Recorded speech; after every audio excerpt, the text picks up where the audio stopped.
Denny Indrayana terus-menerus menyerang Presiden Joko Widodo, melancarkan tuduhan dan fitnah, dan terakhir Denny Indrayana ingin mengimpeach, ingin memakzulkan Presiden Joko Widodo. Fatwa itu pendapat, fatwa bisa didebat, fatwa tidak mengikat. Fatwa itu opini, tidak suci, meniscayakan toleransi, dan sebaik-baik fatwa suara hati nurani.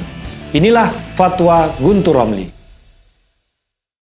Assalamualaikum warahmatullahi wabarakatuh. Salam sejahtera untuk kita semua. Shalom, shalom aleichem, om swastiastu, namo buddhaya, widek dong tien, rahayu, salam Nusantara. Denny Indrayana terus menyerang Presiden Joko Widodo dari luar negeri, dari Australia.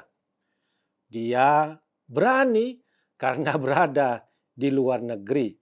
Terakhir, dia melancarkan fitnah dan tuduhan kepada Presiden Jokowi dan ingin mengimpeach, ingin memakzulkan, ingin menurunkan Presiden Joko Widodo melalui proses yang dia sebut sebagai hak angket dan proses di MPR. Ada 3 pokok tuduhan dan asumsi dari Indrayana yang dilancarkan kepada Presiden Joko Widodo yang merupakan tuduhan yang ngawur, yang tidak masuk akal, yang tidak bisa diterima oleh akal sehat dan akal yang waras. Ada 3.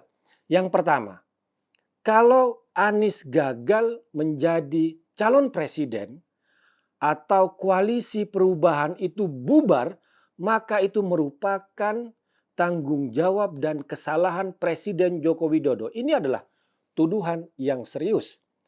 Padahal kalau kita membaca realitas politik, saat ini yang ada di koalisi perubahan memang terancam bubar. Bukan karena intervensi dari luar, apalagi dari seorang Presiden Jokowi, tetapi keretakan dari anggota koalisi tersebut. Misalnya kita baca bahwa Demokrat sudah mulai tidak sabar karena Anies belum mengumumkan cawapresnya yang bagi Demokrat AHY adalah harga mati untuk cawapres Anies. Sementara anggota koalisi yang lain seperti PKS bisa jadi tidak mau AHY. Mereka maunya Aher. Atau juga tokoh yang lain asal bukan AHY. Kalau cawapresnya Anies, maka yang akan mendapat untung hanya Nasdem. Yang pertama mengusung Anies, kemudian Demokrat melalui AHY. Tentu saja PKS tidak mau, hanya ada 1-2 partai yang mendapatkan keuntungan sementara mereka tidak. Nah, ketidakadanya kesepakatan di cawapres, ya memang koalisi perubahan, koalisinya Anies ini ya terancam bubar. Kalau Demokrat menarik dukungan dari koalisi perubahan, maka kursinya Nasdem dan di PKS tidak memenuhi syarat untuk mengajukan sebagai calon presiden. Dan tentu saja Anies akan gagal menjadi capres. Dan itu kesalahan ada di internal koalisi perubahan. Lah, kok Denny Indrayana melemparkan kesalahan tersebut kepada Presiden Jokowi? Di mana masuk akalnya di situ?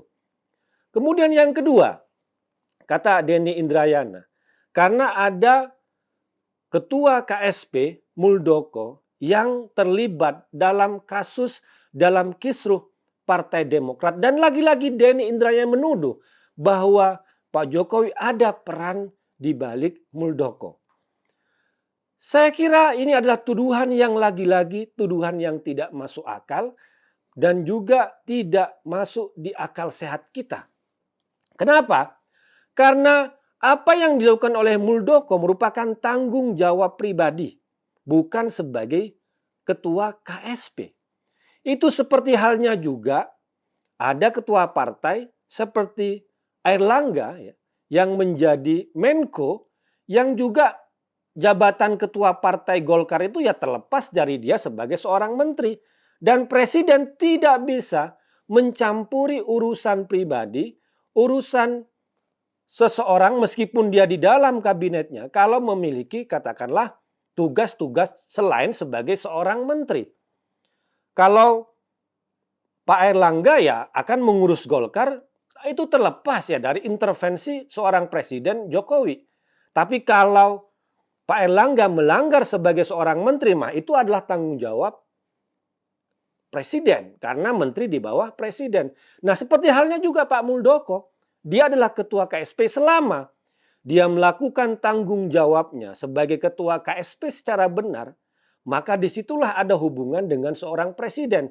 Tapi selain tugas-tugas dia dari menteri, misalnya terlibat di partai dan sebagainya, ya itu bukan urusan presiden. Dan kita tahu menteri-menteri yang ada di dalam kabinet Jokowi ya juga adalah seorang politisi di beberapa partai.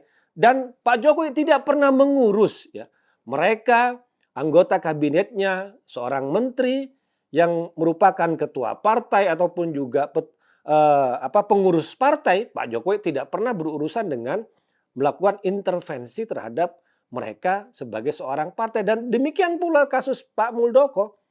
Pak Jokowi tidak bisa dibawa-bawa ketika Pak Muldoko terlibat dalam kekisruhan Partai Demokrat, yaitu menjadi tanggung jawab dan urusan Pak Muldoko. Pak Jokowi bisa menghentikan Pak Muldoko kalau dianggap gagal sebagai ketua KSB. Nah, ini yang tidak disadari, yang tidak dipahami secara waras oleh Denny Indrayana.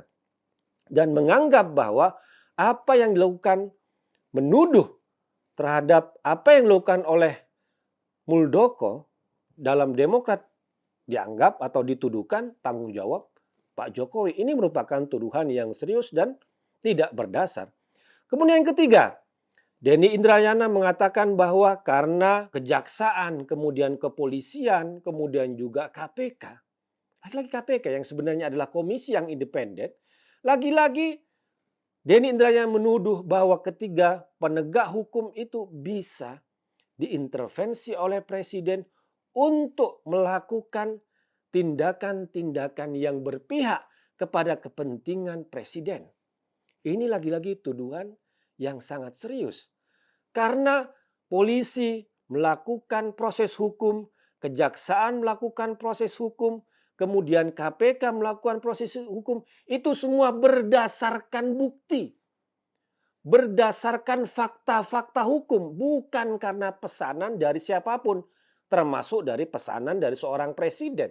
Tidak boleh, karena kejaksaan bekerja berdasarkan bukti dan fakta-fakta hukum.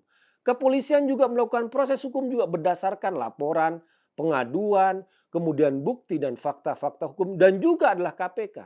Nah, ketika KPK menangkap seorang tersangka koruptor atau juga kejaksaan atau polisi menegakkan hukum, memberantas kejahatan, lagi-lagi itu adalah penegakan hukum, bukan karena intervensi politik. Sebagai profesor yang katanya dari profesor hukum, Denny Indrayana saya kira paham soal ini. Tapi kok malah melakukan tuduhan yang serius kepada seorang presiden, kepada Presiden Jokowi, bahwa Presiden Jokowi melakukan intervensi-intervensi politik kepada kejaksaan, kepada kepolisian, kemudian juga kepada KPK. Dan seperti video yang saya buat di awal, silakan Anda tonton konten saya tentang Denny Indrayana. Ketika itu saya sudah mengatakan bahwa ujung-ujung dari tuduhan Denny Indrayana adalah menafikan atau menghilangkan kepercayaan rakyat Indonesia kepada Presiden Jokowi. Dan terbukti sekarang bahwa pada akhirnya ujung-ujungnya yang diserang oleh Denny Indrayana adalah Presiden Jokowi dengan menuduh Pak Jokowi melakukan intervensi politik, yang dituduh menggagalkan pencapresan Anies, yang dituduh mengambil alih Demokrat melalui Muldoko, dan dituduh mengintervensi kepolisian, kejaksaan, dan KPK agar rakyat Indonesia tidak percaya kepada Presiden Jokowi. Dan fitnah, tuduhan yang dilakukan oleh Denny Indrayana itu hanya membentur tembok keras kepercayaan, kepuasan rakyat Indonesia terhadap Presiden Jokowi semakin kuat, semakin membesar, dan tidak akan membuat pengaruh apa-apa. Dan Denny Indrayana sudah dilaporkan kepada polisi, dan kepolisian harus bekerja berdasarkan pengaduan, berdasarkan laporan, berdasarkan bukti-bukti, dan kita tunggu proses hukum yang sedang berlaku untuk Denny Indrayana. Dan jangan lari dari tanggung jawab. Demikian, wassalamualaikum warahmatullahi wabarakatuh.